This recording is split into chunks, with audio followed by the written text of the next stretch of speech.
Application, donc onduleur, basse puissance, haute puissance en basse ou moyenne tension, onduleur diesel, comme on parle plus tard, amélioration de cogénération sur des sites industriels, et également donc stabilisation de tension sur des réseaux ferroviaires ou récupération d'énergie du freinage de train ou de tramway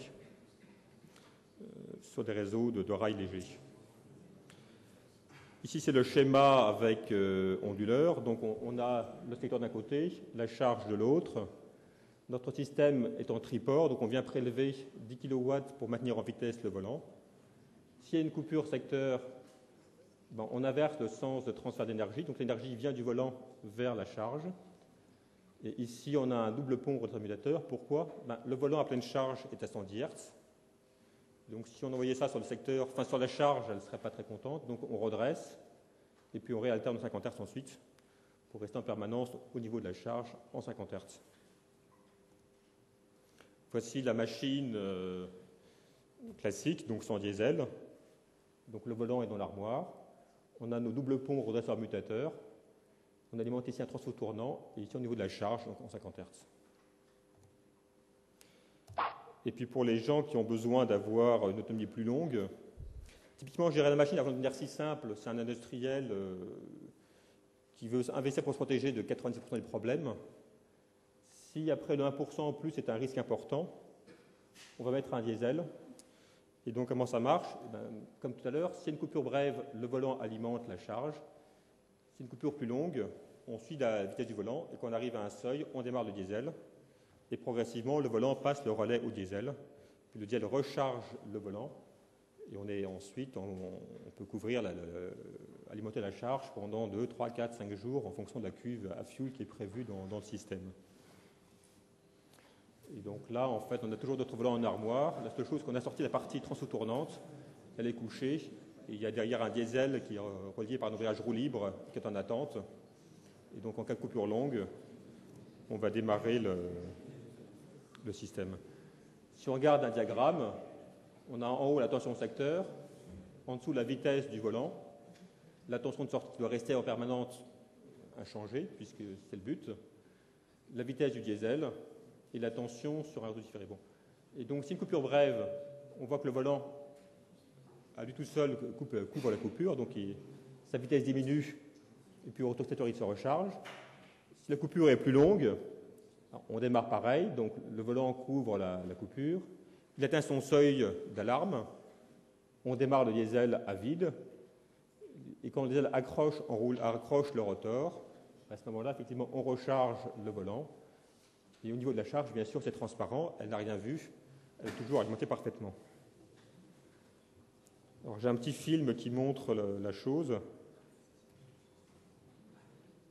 Ça dure 2-3 minutes, donc ça va être assez rapide.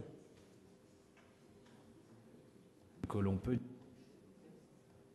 dire, c'est que chaque jour, des millions d'opérations financières vont circuler. C'est un site bancaire en région parisienne. François Dickmann fait partie de l'équipe Piler qui finit l'installation du NoBreak. Cet onduleur dynamique est le plus moderne et le plus fiable jamais développé. Mise en service prévue dans 48 heures. Dans le local système commande du NoBreak, des armoires bleues, bourrées de technologie. Visite guidée. Par définition, le NoBreak se situe entre l'EDF et la charge client. La partie raccordement EDF se situe dans cette armoire et le raccordement de la charge également. C'est-à-dire qu'une fois le système branché, le courant traversera l'onduleur. Le courant et la tension seront en permanence régulés pour assurer une alimentation parfaite à la charge. L'écran tactile permet de commander et de contrôler le NoBreak. D'un côté l'EDF, de l'autre côté la sortie haute qualité et au milieu on retrouve le NoBreak. À chaque instant, on voit exactement ce que fait le NoBreak. On peut en contrôler les différents paramètres ou en consulter l'historique. Voici le volant d'inertie. Il est maintenu en vitesse par l'EDF et en cas de coupure, il est capable de restituer l'énergie nécessaire à l'utilisation. Ce volant d'inertie est un monobloc tournant, c'est-à-dire un disque d'acier qui tourne en permanence à 3300 tours minute. En cas de coupure, il continuerait de tourner et comme une dynamo fournirait l'énergie dont a besoin le site. Si la coupure se prolonge, le diesel démarre et reprend la charge automatiquement. c'est ce diesel qui alimenterait le moteur générateur. Ce moteur générateur est le véritable centre du no-break. Il tourne en permanence à 50 Hz, quoi qu'il arrive, et protège la charge de 2 MW contre toute perturbation. À J-2, c'est l'effervescence. C'est dans ces conditions qu'il faut procéder aux derniers essais du no-break. Tout doit être vérifié, revérifié. À l'extérieur, on a installé des résistances électriques. Elles consomment autant que l'ensemble du centre. Cette simulation permettra de voir en conditions réelles comment réagit le système. En mode normal, le courant se contente de traverser l'installation tout en étant régulé. Sur l'écran tactile, le courant est représenté en vert. En haut, la ligne HQ, HQ pour haute qualité, c'est-à-dire ici les ordinateurs. En bas, la ligne HQD, haute qualité différée, autrement dit dans ce cas, la lumière et la climatisation. En cas de coupure de courte durée, les lumières s'éteignent, mais la charge haute qualité n'est pas affectée. Elle est alimentée par le volant d'inertie.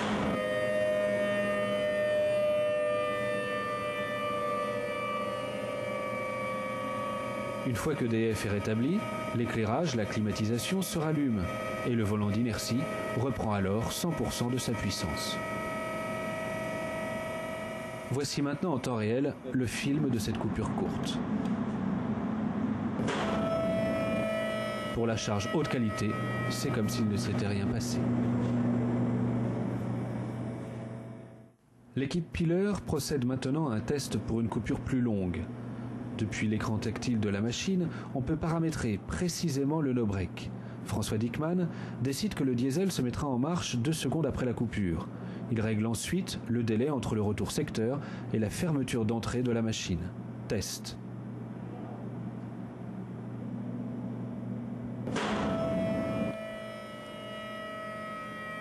Deux secondes après la coupure secteur et bien avant que le volant d'inertie ne perde trop de puissance, le diesel se met en marche. Première mission, continuer d'assurer l'alimentation de la charge HQ, puis commencer à recharger le volant d'inertie.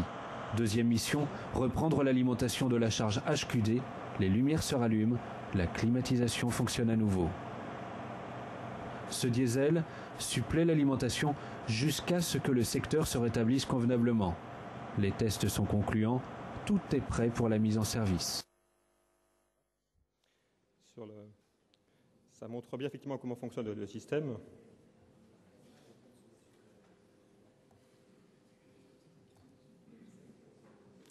Un autre avantage également, c'est que le volant est toujours présent quand on marche au diesel. Or, un diesel n'aime pas les impacts. Enfin, si vous avez un site critique alimenté par un diesel et que votre charge, par exemple, baisse subitement, le diesel va avoir trop de puissance. Donc, on va avoir un overshoot. Il y aura en fréquence un bond en fréquence jusqu'à 50 Hz à peu près. Et inversement, si une charge remonte brutalement, le diesel va d'abord commencer par s'effondrer, et puis après, son régulateur va faire un overshoot, trop de puissance, et on va faire un écart en fréquence important de l'ordre de 4% en plus. Et donc ça, avec des charges sensibles, c'est tout à fait dommageable au point de vue profil de fréquence. Alors, on fait les mêmes tests avec le Power Bridge présent, donc en marche diesel. Cette fois-ci, on a un impact de 90%, et on voit que ce soit un impact négatif, donc la charge diminue subitement à 90%, ou remonte à 90% de la charge nominale.